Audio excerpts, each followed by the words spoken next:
نحمدہ و نصلی علی رسولہ الکریم اما بعد فاعوذ باللہ من الشیطان الرجیم بسم اللہ الرحمن الرحیم فاذکرونی اذکرکم واشکروا لی ولا تکفرون آمنت باللہ صدق اللہ العظیم وصدق رسولہ النبی الکریم الامین ان اللہ و ملائکتہ یصلون علی النبی یا ایھا الذین آمنوا صلوا علیہ وسلموا تسلیما اللہم صلی علی سیدنا مولانا محمد وآلہ بارک وسلم علیہ مولا صلی وسلم دائما ابدا علی حبیبک خیر الخلق کلہم۔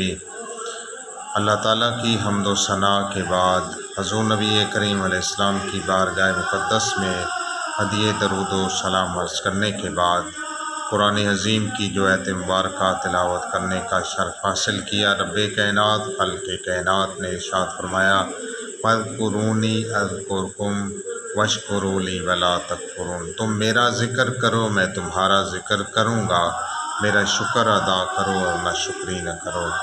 آج مختصر وقت میں حجت الکاملین حضرت سیدنا مخدوم علی حجویری داتا گنج بخش رحمۃ اللہ علیہ کی بارگاہ میں نذرانِ عقیدت پیش کروں گا۔ آپ کا عرس مبارک 18، 19، 20 صفر کو لاہور شریف میں منعقد ہوتا ہے اور ہزاروں کروڑوں کی تعداد میں عاشقان مصطفیٰ وہاں پہ حاضری دیتے ہیں، اور آپ رحمۃ اللہ علیہ کی ولادت و شہادت غزنی میں ہوئی، افغانستان میں، اور آپ کا جو بچپن گزرا حجویر اور جلا میں، اس لیے آپ کو حجویری اور جلا بھی کہا جاتا۔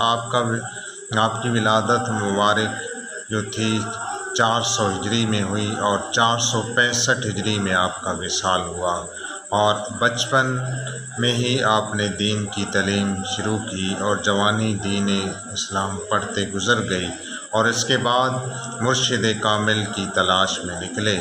راہ دے ہر کوئی آکھے میں بھی آکھاں راہ دے، بن مرشد تینوں راہ نہیں لبنا مر ویسی وچ راہ دے۔ آپ مرشد کامل کی تلاش میں نکلے اور ملک شام پہنچے، اور دمشق میں ایک غار تھی جس کا نام تھا بیت الجن، جس کے آس پاس جنات کا ڈیرا تھا۔ وہاں پہ محمد بن فضل الحسن ختلی رحمۃ اللہ علیہ، اللہ کے ولی تشریف فرما تھے، ان کے ہاتھ پر بیعت کی، ان سے فیض یاب ہوئے اور کچھ مدت ان کی خدمت میں رہے۔ بالآخر ایک دن، چونکہ آپ اپنے مرشد سے جدا ہونا نہیں چاہتے تھے، ایک دن مرشد نے فرمایا کہ اے علی حجویری تمہیں لاہور جانا ہوگا، وہاں دین اسلام کی تبلیغ کرنی ہوگی۔ آپ چونکہ جدا ہونا نہیں چاہتے تھے، عرض کیا حضور میری وہاں کیا ضرورت ہے، میرے پیر بھائی حسین زنجانی پہلے وہاں موجود ہیں تو میری کیا ضرورت ہے۔ آپ کے پیر و مرشد نے فرمایا علی حجویری تمہیں لاہور جانا ہوگا۔ مرشد کا حکم پا کے لاہور آئے، تشریف لے کے آئے، اور بیت الجن دمشق کی جو غار تھی اس کے ایک کنارے پر آپ کا قدم تھا، اور دوسرا قدم آپ نے جو رکھا دریائے راوی لاہور کے کنارے پر تھا۔ یہ اللہ کے ولیوں کے سامنے، آپ کے قدموں کے سامنے یہ فاصلے کچھ حیثیت نہیں رکھتے۔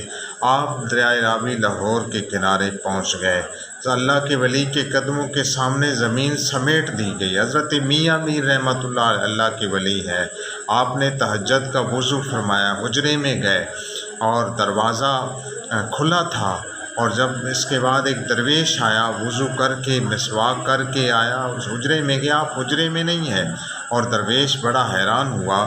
تو درویش فجر کی نماز کے بعد جب حجرے کی کنڈی کھولی تو آپ حجرے میں موجود تھے، تو پریشان ہوا درویش کہ حضور آپ پہلے آئے تھے حجرے میں لیکن اب نظر نہیں آئے تھے، میں آیا تو اب آپ حجرے میں بیٹھے ہیں۔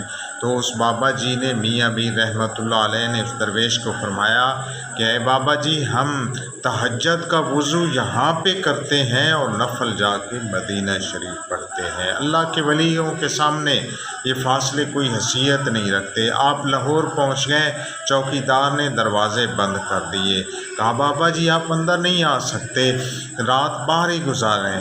آپ نے کہا کہ اے چوکیدار تجھے دروازے بند کر کے پہرا دینا آتا ہے تو ہمیں بھی مسلح بچھا کر اللہ اللہ کر کے رات گزارنی آتی ہے۔ اب لاہور پہنچے، صبح دروازہ کھلا تو ایک جنازہ آ رہا ہے۔ آپ نے پوچھا کس کا جنازہ ہے؟ کہا یہ حسین زنجانی رحمۃ اللہ علیہ کا جنازہ ہے۔ نہ تخت و تاج میں نہ لشکر و سپاہ میں ہے، جو بات مرد کلندر کی بارگاہ میں ہے۔ تو آپ پہچان گئے میرے مرشد نے مجھے صحیح وقت پر بھیجا کہ میری نظر ابتدا پر تھی اور میرے مرشد کی نظر انتہا پر تھی۔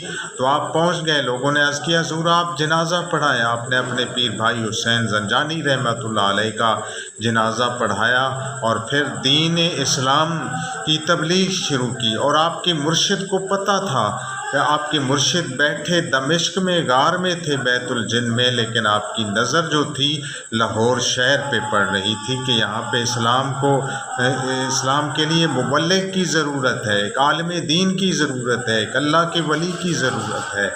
تو آپ لاہور پہنچ گئے۔ آپ نے دین کی تبلیغ کا سلسلہ شروع فرمایا۔ داتا علی حجویری کی شان پوچھنی ہے تو اللہ کے ولیوں سے پوچھو اور اللہ کے پیاروں سے پوچھو۔ اللہ رب العزت ہمیں داتا علی حجویری کے نقش قدم پہ چلنے کی توفیق عطا فرمائے۔ آپ نے لاہور پہنچ کر سب سے پہلے مسجد بنائی۔ مسجد کو صرف بنایا ہی نہیں بلکہ اسے آباد بھی کیا۔ اللہ رب العزت ہمیں داتا علی